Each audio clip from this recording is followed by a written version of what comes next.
Uma coisa que eu queria te perguntar, Hum, entrando na parte de música e tudo que perfeito, interessa ao é pessoal que está aqui lógico. assistindo e tudo, é, eu tenho uma coisa assim, as suas composições para mim, eu até anotei aqui porque eu estava pensando nisso hoje. As suas composições e os seus discos solo, eu não estou nem levando em consideração os discos do Barão, mas os seus discos solo, eu acho que você tem uma manha de escolher os parceiros certos para as suas canções, para gravar. Claro, acredito que você se identifica com aquela mensagem, né, do Sim, que os parceiros passam nas letras e tudo. Mas é uma coisa que poucos artistas me despertam, a sensação de familiaridade. Quando eu ouço um álbum seu, eu consigo ouvir o disco todo, do início ao fim, e como se aquela obra ali já meio que fizesse parte do meu inconsciente. Talvez por tantos anos admirando o teu trabalho e tudo, e eu consigo me conectar com elas, com essas canções, à primeira ouvida. pô, que bom. Foi assim com todos os teus álbuns solos, né? É, eu queria te perguntar se você tem alguma coisa parecida com algum artista que você admire e tudo. Porque tem artistas que você escuta a primeira canção, às vezes ela não bate, aí depois de uma segunda, Sim, terceira ouvida vai. O seu disco não, cara. Eu só não consigo cantar de primeira porque eu estou tendo não, contato com a lógico, está letra. podendo, né? Mas Imagina, a sensação de familiaridade é muito boa. Eu sinto que você tem você imprime a sua personalidade nas suas gravações, até quando você grava canções de outros artistas já gravadas, sim, entende? sim. É, No caso de músicas onde eu interpreto uma música que é de outra pessoa, isso é fundamental, porque eu tenho que me apropriar dela de alguma forma, senão não faria sentido eu estar gravando, seria só um cover. Na só um verdade, cover, eu estou fazendo uma releitura mesmo. Então, eu tenho isso. que achar uma maneira minha de gravar, de cantar aquela canção. Mas no caso das minhas canções, eu acho que talvez a minha forma de contar as histórias, talvez seja essa coisa que dá familiaridade. Porque, na verdade, as canções elas são diferentes. São. Ritmicamente, harmonicamente, elas têm várias músicas que são muito diferentes uma das outras. Mas se você tem essa sensação, provavelmente é por conta da maneira como a história se desenrola. E talvez isso seja uma coisa que eu estou sempre muito preocupado. Quando eu estou fazendo as músicas, eu acho que quem está ouvindo ela tem que entrar naquela história. Então, você não pode contar uma história que, de repente, não faz sentido de uma hora para outra. Ou seja, ela só vai fazer sentido no final, sendo que as partes que são seguintes não se justificam na sequência.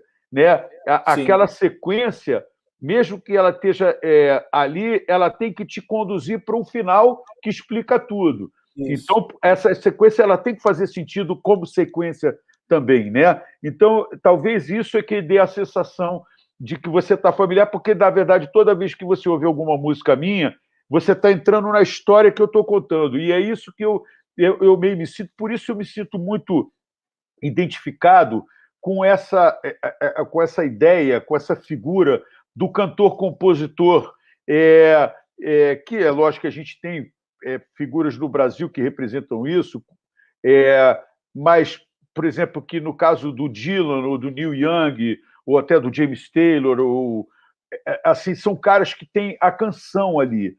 Tem É, uma história que está sendo contada para você, e isso é fundamental. A música brasileira tem isso também, mas como a poesia brasileira é muito rica, muitas vezes dentro da música brasileira tem uma coisa poética que ela foge um pouco do contar a história, porque ela está trabalhando uma forma poética e isso não necessariamente é uma história que está sendo contada. Você está trabalhando com a língua, né? perfeito. Com a forma. E eu não estou desmerecendo isso de maneira nenhuma. Eu tenho até uma certa inveja de quem consegue trabalhar assim, porque não é a forma como que eu tenho naturalidade para fazer. Mas eu acho que a minha maneira é muito essa, meio de um contador de histórias mesmo, né? Sim, sim. Eu quis dizer justamente isso, não pelo seu trabalho ser parecido, ser igual, como você falou, não é e não é mesmo, né? Você pega o teu primeiro álbum comparado ao que você lançou no passado, é diferente os arranjos, os timbres, É, os músicos que você tocou, tudo isso dá uma personalidade também, né? Não só a questão de você ter composto a canção, mas na hora de gravar entram todos É, esses detalhes, né? esse disco teve muito também esse último disco teve muito essa vontade de estar com outras pessoas, com pessoas novas. Eu tinha feito o meu primeiro disco, que foi meio que dividido entre o Tom Capone como produtor de uma metade, praticamente uma metade do disco, e a outra metade o Marcos de Castro. E aí o segundo e o segundo disco foi o Tom junto com o Maurício Barros e o terceiro com o Maurício. Mas talvez o segundo e o terceiro tenham tido uma proximidade de músicos maior. Maior. O primeiro foi variado porque tinha o Max e tinha o Tom, então tinha músicos diferentes para cada um que estava trabalhando. Mas no segundo e no terceiro, essa questão de ter talvez músicos em comum, muitos músicos em comum, tenha trazido uma coisa um pouco mais próxima. E nesse disco eu fiz questão de estar com pessoas diferentes. Eu estava realmente querendo trabalhar com pessoas diferentes, buscar, então, o percussionista que a gente trabalhou, um percussionista que eu nunca tinha gravado antes, a própria Alice Caymmi, que gravou uma comigo, faixa. eu conheci ela no dia que ela foi gravar no estúdio. Eu já tinha ouvido ela cantar e gostei muito, falei com ela ao telefone para convidá-la, né? Mas na verdade, assim, a gente não se conhecia. E isso foi bacana, tinha que ter um pouco eu queria um pouco essa energia da descoberta e de uma certa tensão que tanto eu estava de recebê-la, quanto ela estava de chegar. E essa tensão é criativa, sabe? Ela não é uma tensão conflituosa, não é para a gente brigar, é para a gente se impulsionar, né? Se estimular. Né? Com certeza. Isso é o rock and roll, né? Exatamente. Essa tensão. E eu acho que a criação ela ganha com esse momento. Eu acho assim, eu não acho que você tem que estar desconfortável para criar melhor, mas se você está muito acomodado, isso te tira um pouco do gás, do punch. Né? Entendo. E eu acho que o punch é uma coisa importante. Eu acho que você pode ter 90 anos e ter punch. É só uma questão de você estar se cobrando, se cutucando, né? Uhum. Tem uns letristas que são um pouco não, são recorrentes assim nos seus discos, né? Como a Dulce, o Leone, o Mauro Santa Cecília, que me adicionou. Eu fiquei feliz que o Mauro me adicionou ontem no Facebook. Eu falei, pô, que bacana, que barato.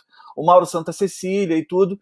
E isso acredito que é proposital, porque você se identifica com as letras dessas pessoas, né? Aquele recado que elas estão passando nas letras. Mas na hora de você montar o seu repertório, falando de um álbum, né, especificamente, você tem essa preocupação ou não? É uma coisa mais aleatória, assim? Eu estou preparando esse álbum, eu vou ver se eu vou entrar em contato com o Leone, ver se ele tem alguma coisa, ou com a Dulce e tal. Como você monta essa questão assim para o repertório de um álbum? Na verdade, algumas vezes o disco vem de tudo que estava pronto ali, naquele momento, e aí eu pego a equipe que está trabalhando de produção, ou no caso dos primeiros discos éramos eu, Maurício, Tom Capone e Rafael Bosch. A gente sentava e ficava batendo bola qual era o repertório. Depois, nesse último, já fui eu, o Humberto Barros, o Cassim e o Maurício Negão. Nós quatro nos reunimos e eu mostrei uma opção de músicas que eu já tinha. Mas, normalmente, eu fico pensando assim,